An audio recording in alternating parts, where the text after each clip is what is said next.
all of them to catch up. As I mentioned before, my name is Greg Olson with Optima Financial.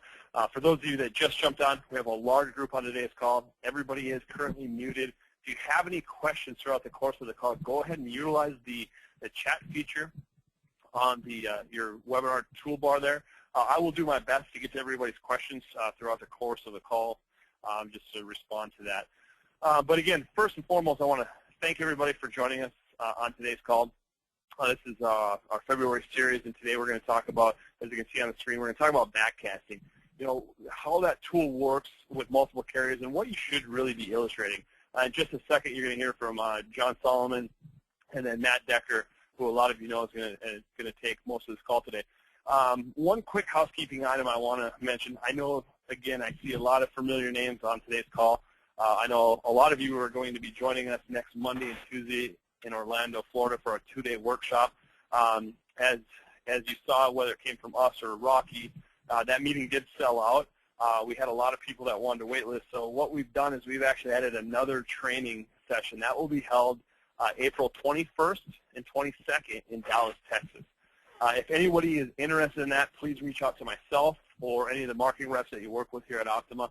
So with that being said, I'm going to turn it over to John Solomon. Thank you, Greg, and thank you, everybody, for getting on the call today. And I just wanted to introduce Matt and say a few things about some of the subject matter that's going to be discussed this morning. And, you know, I'm assuming everybody on this call is trying to sell or is selling Index Universal Life. And I think the one thing we do a fantastic job at is training you guys not only how to do it, but how to do it right. And there's just too many issues out there that are keeping these things, I'm going to use the word unrealistic. I see way too many illustrations that are so aggressive that it actually scares me. And there's actually a party out there called the ACLI that's putting together a coalition, if you will, to kind of give us some better rules of the road on what we can and cannot illustrate. I think a lot of us are going to be in for a pretty big shock when they see what the outcome is. There was an announcement yesterday at 11 a.m. On what they're going to be doing to us in the future, and it seems like it's going to be somewhere in the neighborhood of we're going to be in the 7.5% cap on our total illustrated rate, depending on what your cap is on the policy. And there's going to be some restrictions on what you can show as a moving part, if you will, on the loans and the hedging process that goes on between the illustrated rate and the loans. And I want to just kind of take that thing and parlay it into this.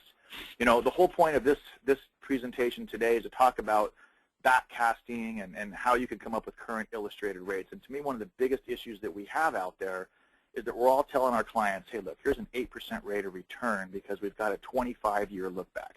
If we take this 13% cap and we look back 25 years, it's over 9%. So I'm only going to show you 7.5, or I'm only going to show you 8. And, you know, that's perfectly justifiable. But my issue is when we go show that 7, 7.5, 8, 8.5% historical rate of return, but we compare it to today's ridiculously low Moody's corporate bond yield to come up with these amazing cash flow exit strategies, it's just not realistic. So that's something that we do a lot of training on. And then when it gets down to actually picking the buckets that we use, I just want to throw a few words of caution out there. I want to be realistic, and I want you guys to know what to look for. And as you're comparing different companies, if you're running someone at 7 or 7.5, but they happen to have a 1% non-guaranteed kicker, or they have a 0.75 guaranteed kicker after the 10th year on the rate of return, you have to be aware of how those things are going to affect the cash flow coming out of the policies.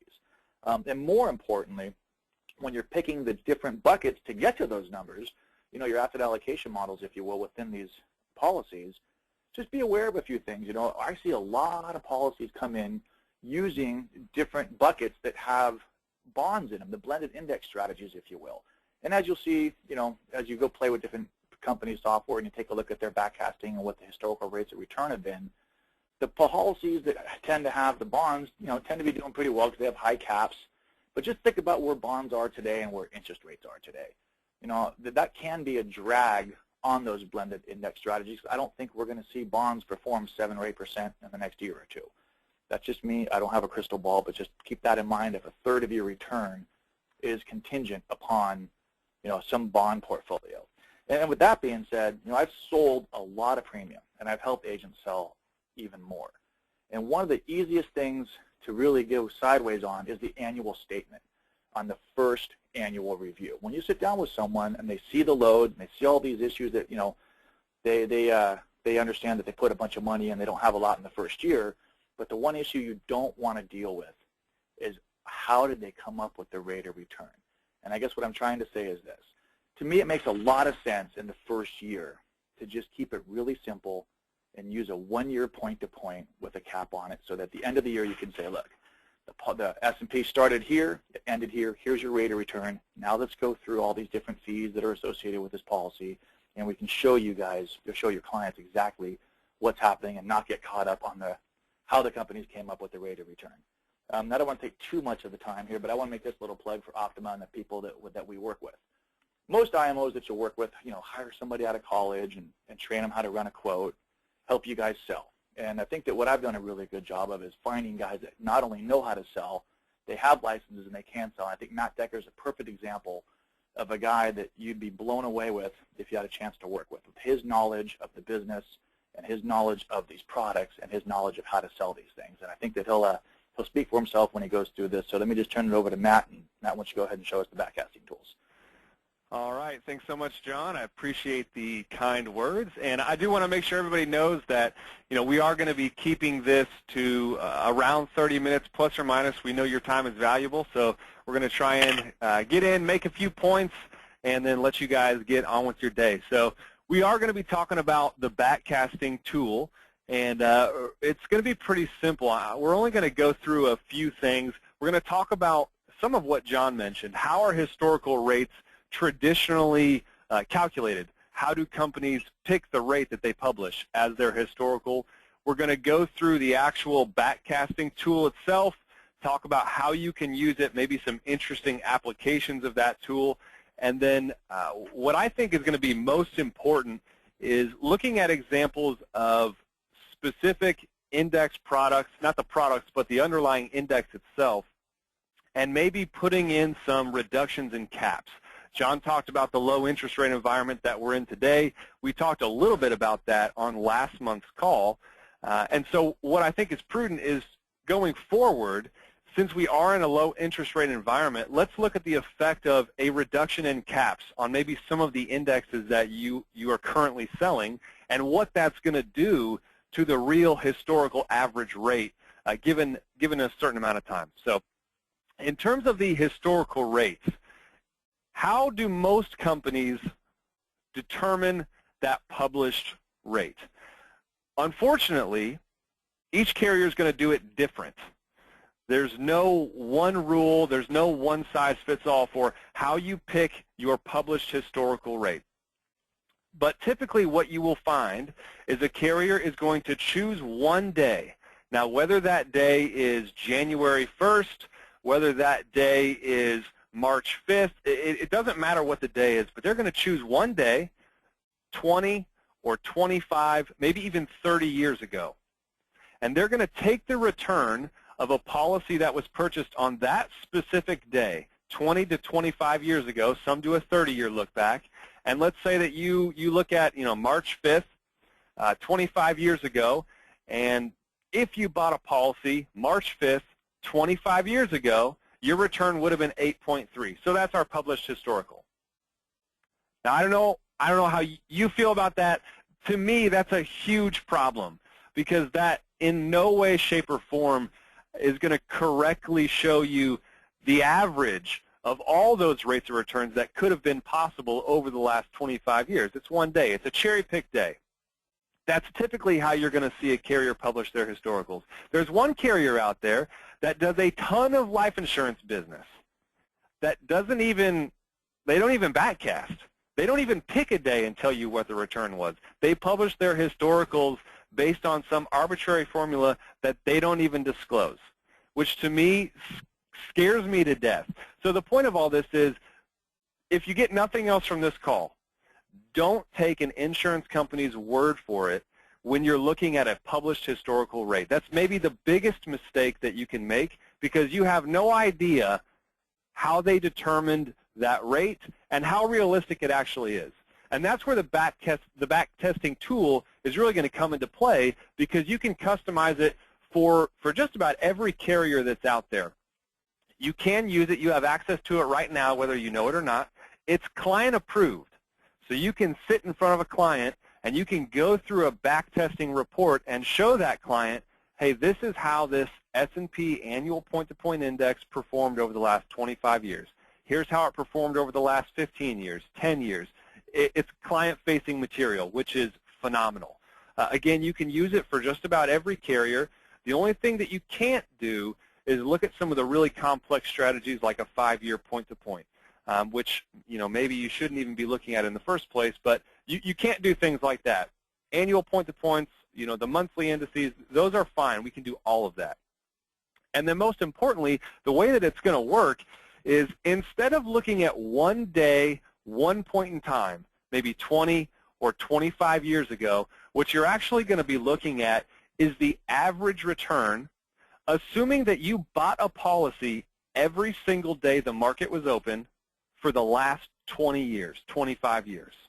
So it's every single data point that's available for the last 25 years, every available open market day where the options contracts could have been purchased. It's averaging all of those data points together and coming up with a realistic return based on every single possibility. So again, it's all data points. You can't cherry pick a date on it. You do have to decide when to start the testing. So a lot of times, you pick maybe January 1st, 25 years ago, and then it buys a policy every single day from then on. And then specifically what it's going to give you is it's going to say, what rate of return do you want to show? And so say that you choose 8%. That seems to be a fairly common published rate that carriers will often use. 8.1, 8.2, 8.3. You've seen those. They're very common. So you can say, all right, let me look at the S&P index with a 13% cap and show me how many policies performed at the published historical rate of 8.2 or 8.3.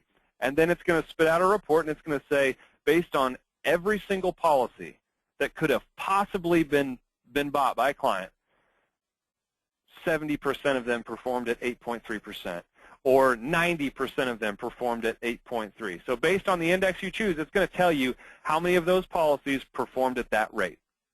And what that allows you to do is really eliminate tons of objections. When clients say, this looks too good to be true, how am I going to get 8%? This is a life insurance contract. I'm not even getting 8% in my S&P index with my money manager. It's going to help to eliminate a lot of those objections because you're showing them the numbers. And the numbers don't lie. It's every single data point that's available. So what I wanted to do to just kind of prove to everybody that these published historical rates are just the worst thing that you could look at is I picked 3 companies that had the same exact index. It's an S&P index. It's an annual point-to-point with a 13% cap. 3 different companies. They all offer this exact same index. They all have different published historical rates. Now, they're not that much different, 8.3, 8.2, and 8.1.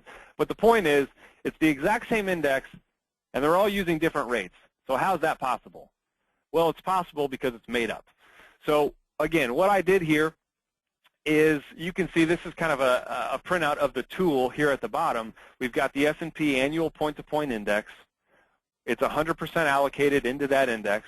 It's got a 13% cap, and we're going to assume that our participation rate is 100%. And in order to make it fair, what I did was instead of choosing 8.1 or 8.2 or 8.3, I just said, how many of these policies performed at or better than 8%? That's all I want. Give me 8%. I don't care about 8.3. How many did 8 or better?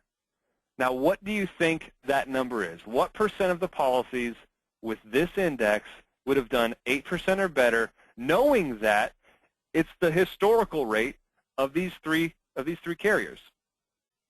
I think you'd be surprised because I asked that same question. Now, I had the benefit of doing this once before, so I had a pretty good idea of what it was.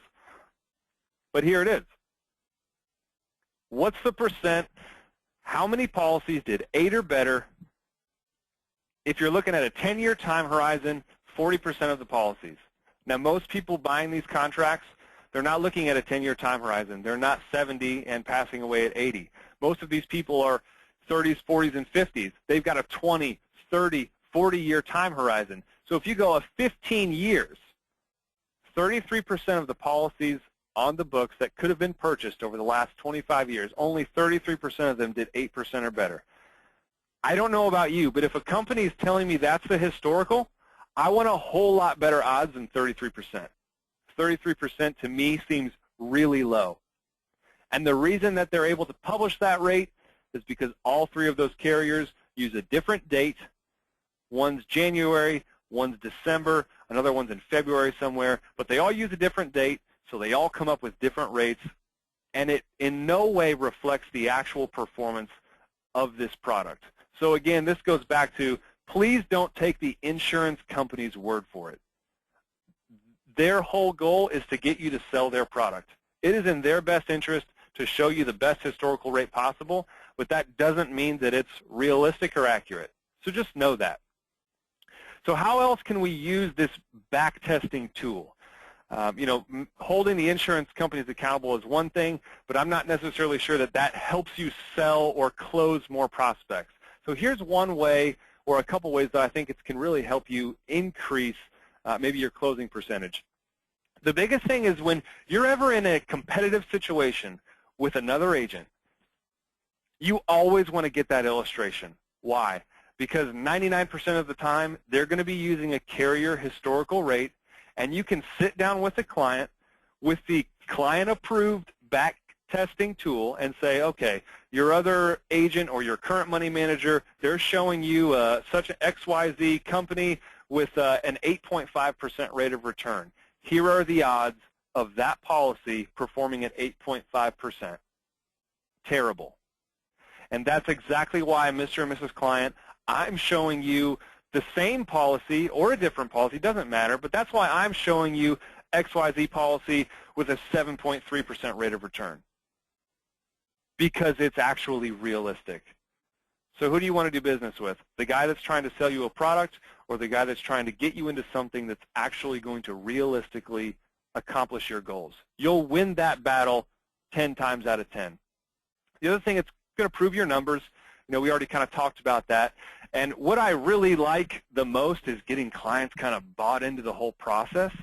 So I've seen people have tons of success when they're sitting with the client and they're talking about illustrated rates, they're talking about the policies and the products and how they expect it to perform. They'll ask the question, okay, so if you were betting in Vegas and you had the ability to change the odds, we all know that in Vegas, the house always wins. There's not a game in Vegas where you have the edge over the house. But what if you could change your odds? And knowing that if you took on a higher probability of success, you were going to get a lower return. The closer to 50-50 you were, the higher return that you're going to get. Obviously, it's a risk-reward scenario. So if you were in Vegas, knowing that the higher your odds, the lower your return, what would you want? What would you want your odds to be? Would you want it to be, 55%, 45 to the house? Would you want 60% odds? What do you want? Let them tell you. And when they tell you those odds, you can go back into this back testing tool and say, okay, you want a 70% chance of success? Well, based on the last 25 years, 70% of these policies performed at this given rate.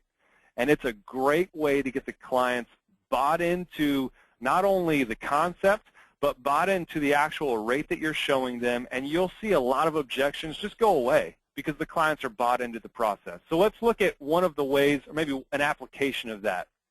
I took a 60-year-old female. She's extremely conservative.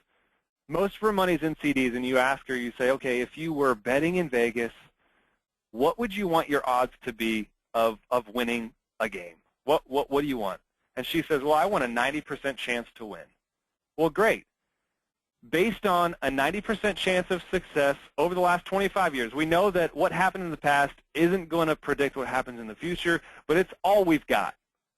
So based on the last 25 years, this is the same exact index as the one that we showed a few slides earlier. The S&P 13% cap. A lot of carriers have this index, and they use this index. So if you've got basically a 90% chance there. If you're looking between the 10 and the 15 year, the 15 years, 99% of the policies on the books did better than 6.3%. If you look at a 10-year time horizon, 85%, 84% did better than 6.3%. So if you're sitting in front of a client that's ultra conservative and they tell you, hey, I'd love to see something that happened 90% of the time, 6.3%. I would guess that if you didn't see these numbers and you had a client say, show me something that happened 90% of the time, you're probably going to show something close to the fixed rate. You don't have to do that. You can show something like 6% or 6.3% and know that based on what has happened, based on the caps that you're working with, given enough time, she's going to hit that mark with a pretty high degree of success. You know that there's a really good chance she's going to get the 6.3%, and that's going to help you close the deal. It's tough to close some of these deals at or below the fixed rate. So just know that. A lot of times people want to be too conservative. You don't have to be too conservative. We want you to be conservative, but base it off the numbers. Let's look at one more example. This one's on the other end of the spectrum. We've got a 40-year-old female. She's a Formula One driver. She's ultra aggressive. She likes to take risks. You ask her, what are the odds you want in Vegas? Well, I want as much return as possible, so I'll accept lower odds as long as it's better than 50-50. Great.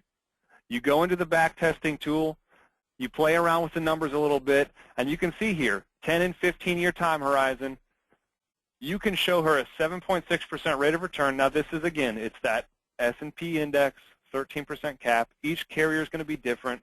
Don't use these numbers until we talk about it because you might not be using that index. But if you were, 7.6% happens between 55 to 60% of the time. That's the rate that you'd show her. She'd be bought in because it's exactly what she asked for. It's no longer too good to be true because you just proved it to her. The numbers are right there. I want to look at kind of the last piece of this presentation, and this is more, going forward, and this is more talking about carrier selection. We've looked at the same index here, the S&P with the 13% cap, which a lot of carriers have. And I guess one of the things that I hear often is, I'm going to sell, an index that has a high par rate, and I don't really care about the caps. The caps don't matter. Or, what's the big difference between Allianz, Voya, North American? They all have roughly the same caps anyway. Well, roughly the same caps and the same caps tell quite a bit different story. So let's look at that. Let's look at maybe a reduction in caps. Obviously, the higher your cap, the more room you have to the downside to still maintain a good rate of return. And we talked about the interest rate environment today. As interest rates stay low, caps are going to slowly move down. It's not going to happen overnight. You're not going to wake up tomorrow and caps are going to be 5 points lower or at the contractual guarantee. It's not going to happen. It's going to happen slowly. So let's assume that interest rates do stay low, and we've maybe 2 or 3 years into the future, we're at a point where we've seen a 100 basis point reduction in caps. Okay, so we're a couple years into the future. The 13% caps are now at 12. The 15s are now at 14. You get the idea. But what the question really is, what kind of effect is that going to have on my average historical? Surely a 100 basis point move in caps isn't going to affect me all that much. Well, let's take a look at it. So I pulled 3 carriers. These are real carriers. I'm not giving you their names, but 3 carriers, it's their top index. Okay, so I'm not cherry picking the worst of some carriers' index. I'm choosing the most popular index for 3 different carriers, and we're going to look at adjusting each carrier's caps by 100 basis points to the downside. We're going to drop it by a full %. And then what we're going to do is we're going to run the same backtesting report. By the way, these are all S&P. We're going to run the same backtesting report, and we want 75% of the policies to get a certain hit rate. So what we're looking for here is the return. We're going to try and keep the percentage of policies that performed at that rate the same, as close to 75% as possible, and we're going to see where the different rates of returns fall based on these 3 different indices. So let's look at the first one. the 13.5% cap is now going to become 12.5%. And we want to look at the last 25 years and say, okay, based on a 75% success rate, what's my rate of return? Well, you can see right here, it's about 7%. So we take those caps from 13.5 down to 12.5. We want something that's going to happen to 75% of the policies. You can see it there, the 10-year and the 15-year. It's right in that 75% range. You should be illustrating at 7%. I hear all the time, Matt, there's no difference between carrier A with a 13% cap and carrier B with a 12% cap. It's not that big of a deal. I would argue that it's a pretty huge deal. Let's look at the second example. We started with a 12% cap. We're dropping it to an 11% cap. If you want a 75% probability of success, now that's looking at past results, not future results, but 75% of the policies would have performed at 6.4%. And if you don't think that the difference between 6.4 and 7 is a big difference, think again. We're talking about 20 and 30 years. We're talking about taking distributions where you're relying on arbitrage. That 60 basis points is a huge deal, especially over a 20 and 30-year time horizon where you're taking distributions. That can be a monster move in income streams. The third example is kind of a pet peeve of mine, because I hear a lot of times people want to write the product that has a high par rate because products don't cap out that often. Well, that's a load of BS. Products cap out all the time. In fact, if you've got something with a 14 to 15% cap, it's actually going to hit that cap around 30% of the time. So if you have something with a lower cap, let's say, I think the example we looked at was 9 and dropping it to 8. If you have something with a 9 or an 8% cap, that product is going to cap out probably 40 to 50% of the time. That's a huge problem. You don't want to cap out when your cap is 8. You'd love to cap out when your cap is 20%, because that means you're rocking and rolling. But if you've got an 8 or a 9% cap, you're going to hit that cap half the time, and you're losing out on a ton of interest. So people will tell me, oh, well, they never cap out. It's always dropping between 5 and 6%, so I want something that's going to multiply my return. I want a high par rate. The numbers do not support that at all, and you can see it here. We dropped the cap to 8%, and it doesn't matter if I kept it at 9 or if I drop it to 8. It really doesn't matter. The results are about the same. But we drop it to 8%. We've got a 140% par rate, which sounds amazing, and it is great. But look at that. We're not even hitting the 75% likelihood there on either the 10 or the 15-year, and our illustrated rate is 5.2. What, 30, 40, in some cases right at the fixed account rate. You're essentially getting no extra interest for the added risk of choosing the indexing account over the fixed rate. It makes no sense to enter into an index where you're taking all the risk. The insurance carrier is taking no risk when you put your money in the fixed account. You're taking all the risk, or your client's taking all the risk, and they're getting 30 or 40 bips on the fixed rate. That makes no sense at all. So I hope that you can appreciate this reduction in cap example, because the longer we stay in these interest rates, in this interest rate environment, this is going to become a reality slowly over time. So you want to be selling products, all things being equal. If we're looking at A-rated carrier, comparing A-rated carriers to A-rated carriers, all things being equal, you want to sell the product that has the higher cap, not necessarily the one that has the high par rate and a reduced cap. Because as caps drop, those percentage points, the 16 to the 15 to the 14%, those 1 percentage point moves become really valuable. We looked at 5.2 compared to 6.4 compared to 7%. That's a big move. You take a product that has a 13.5% cap, you're talking 7% rate of return. You take a product that has a high par rate and a low cap, you're looking at a fixed rate. You don't want that. So in conclusion, please use the tool. It will drive the wedge between you and your competition. between you and the current client's money manager. I hear all the time too. Money managers will say, "Oh, that's the ones that don't understand insurance." I don't want to offend anybody. There are a lot of financial advisors that don't understand the IUL, and they will tell their clients there's no way that product is going to perform at that rate of return. Well, if you do it right, and if you back it up by the numbers, you will win that battle. Again, it's going to gain buy-in with the client. Ask them, okay, if you had to choose odds, how many of these policies would you want to see perform at a certain rate? What confidence interval do you want? Get them to tell you. What is it, 60%, 70%? Is it 90%? Whatever they tell you, call us. And if you don't want to do it yourself, we'll do it for you. We'll run those intervals so you can know exactly what to illustrate at. Don't be fooled by the carrier rates that they publish themselves. They all use different methodology. Some don't use any methodology at all, which is scary. Stay away from it. Don't trust it. Test what they tell you. All things being equal, you should be selling high caps over low caps. Be really, really careful of the high par rates with the low caps. It's not the panacea that everybody claims that it is, or that you hear from the wholesalers, from the specific carriers. Be very careful there, because you are cutting down your upside by a whole heck of a lot. So be careful there. And then I guess if you have any questions at all, utilize the chat feature. Call me. Call Noe, call Nathan. We're all here to help.